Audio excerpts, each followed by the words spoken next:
Bonjour, bienvenue dans ce nouvel épisode de la formation dédiée aux débutants sur Unreal Engine. Aujourd'hui, on va parler de quelque chose de très important que Unreal appelle dans sa documentation les Coordinate Spaces, donc en français, les espaces de coordonnées.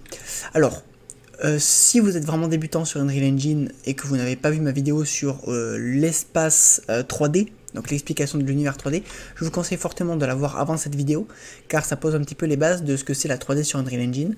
Dans tous les cas, vous avez le lien de la playlist de cette formation en description. Donc, vous savez maintenant que n'importe quel acteur sur Unreal Engine sont liés à des coordonnées vectorielles, donc x, y, z, dans notre monde. Que le point 0 de notre monde est ici, parce que, hop, si je mets mon acteur à 0, 0, 0, hop, il apparaît ici. Donc ici, c'est le point 0 de mon monde. Alors, quelque chose d'important à comprendre. Donc, mon univers 3D est composé des axes X, Y, Z. Jusque-là, je vous en prends rien, normalement. Si je déplace mon acteur, regardez bien ici le 0, Y. Si je déplace mon acteur dans le sens de la flèche, donc dans le sens de l'axe, vous pouvez voir qu'il y a des coordonnées positives, des coordonnées positives qui vont s'ajouter. Parce que je suis dans le sens de l'axe. Alors que si je reviens donc au point 0, hop, et que je déplace mon acteur dans le sens opposé de la flèche, eh bien on peut voir que là il y a des coordonnées négatives. Ça c'est la première chose à retenir sur les espaces de coordonnées, c'est que positif égale dans le sens de l'axe, négatif égale dans le sens opposé de l'axe par rapport au point 0. C'est-à-dire que là notre point 0 il est ici, le positif c'est dans le sens de la flèche, et le négatif, c'est par rapport au point 0, c'est dans le sens opposé de la flèche. Et pareil pour les trois axes, X, Y, Z. Ça, c'est la première chose à retenir. Donc en ayant connaissance de ça, maintenant, eh bien, admettons, on veuille déplacer notre acteur donc dans notre monde. Il y a deux solutions, puisqu'il y a deux espaces de coordonnées. Il y a l'espace de coordonnées monde, l'espace de coordonnées local. Qu'est-ce que ça va changer? Eh bien, l'espace de coordonnées monde, on peut le voir ici avec ce petit pictogramme où on a un monde, eh bien, ça veut dire que je vais déplacer mon acteur en fonction des axes de notre monde. Donc vous voyez que là, on a vraiment les axes de notre monde. On sait que selon le petit pictogramme en bas là, l'axe X pointe dans cette direction, vers là-bas. Donc, c'est ce qu'on a ici. En bas, l'axe Y pointe vers cette direction. Donc, c'est bien ce qu'on a. Et Z vers le haut, toujours. Donc ça, c'est l'espace de coordonnées monde, c'est-à-dire que je vais déplacer mon acteur en fonction des axes de mon univers. Si je clique sur ce bouton, hop, je passe en espace de coordonnées local. C'est-à-dire que là, je vais déplacer mon acteur, non plus en fonction des axes qu'on voit en bas là, non plus donc en fonction des axes de mon monde, mais en fonction de ses propres axes à lui. Donc là, vous voyez que l'axe X, par exemple, a changé de direction. Parce que je ne me réfère plus maintenant à l'axe X du monde, mais à l'axe X de mon acteur. En sachant que je vous avais déjà dit dans un épisode précédent, que selon la norme sur Unreal, l'axe X représente le devant de mon acteur. Donc là on peut dire que le devant de mon cube, c'est cette face ici. Voilà. Donc quel intérêt ça peut avoir de déplacer un acteur, soit en fonction des axes de mon monde, si j'y arrive, soit en fonction de ses propres axes. Eh bien, il y a deux exemples très parlants qui sont souvent utilisés dans les formations.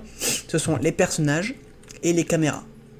Alors bien évidemment, ça peut être utile pour tout un tas de choses, comme d'habitude, mais les personnages et les caméras, c'est les plus parlants. Donc là, j'ai mon personnage, hop, et admettons donc, je programme dans mon personnage qu'il se déplace selon l'axe X de mon monde. Voilà, c'est-à-dire que quand le joueur va avancer, il va avancer selon l'axe X de mon monde. Admettons, on programme ça. Et bien là, je suis positionné face à l'axe X, pas de souci, mon personnage va avancer. Mais si mon joueur décide de tourner, et qu'il continue à avancer, mon personnage est programmé pour avancer sur l'axe X, donc lui, il va se mettre à avancer sur le côté, parce que l'axe X de mon monde ne va pas changer, même si mon personnage tourne. Si je suis à l'opposé, si je fais un demi-tour, et que j'avance, eh bien en fait je vais reculer, parce que mon personnage va avancer sur l'axe X.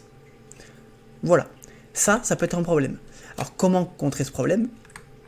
Et que l'axe X suive la flèche bleue, donc qui représente le devant de mon acteur, enfin de mon personnage, eh bien il faut programmer que le personnage, alors c'est pas exactement ça, mais admettons, on programme que notre personnage se déplace sur l'axe X local, donc son propre axe X, vous voyez.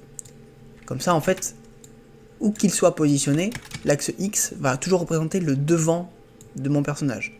Donc il va toujours se déplacer devant lui. Voilà, alors que l'axe X World, lui, ne bouge pas. Ça, c'est une première chose. Et ensuite, une deuxième chose, ça peut être utile de voir les caméras. Alors, si j'arrive à en avoir une caméra. Si je prends une caméra, hop, et que je me mets en World. Admettons, je veux, ma caméra est comme ça, hop, je veux filmer mon personnage.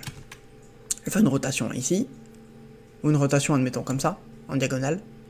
Et là, je veux piquer un petit peu de la tête avec ma caméra. Eh bien, je ne peux pas vraiment, parce que les axes restent fixes dans le monde. Donc, en fait, je peux juste là, lui faire des diagonales, mais je peux pas vraiment lui faire piquer de la tête. Alors que, hop, voilà. Si je me mets en local, et bien là, ça va prendre ses propres axes à elle, à la caméra. Donc là, je vais pouvoir vraiment, hop, la descendre. Admettons maintenant qu'elle est descendue, je veux la faire tourner sur elle-même pour filmer mon personnage. Et bien en local, et bien ça va se référer à ses propres axes. Donc l'axe de rotation Z ici a tourné avec la caméra. Donc en fait, ça va tourner, mais vous pouvez voir, pas du tout droit. Alors que si je reviens en World, et bien là ça va se référer sur l'axe Z du monde qui lui ne bouge pas. Donc je vais pouvoir faire une rotation propre. Voilà, donc les deux exemples souvent repris dans les formations, les personnages et les caméras. Vous voyez que ça peut avoir un grand intérêt de changer entre l'espace de coordonnées monde et l'espace de coordonnées local en fonction donc du type de déplacement qu'on veut.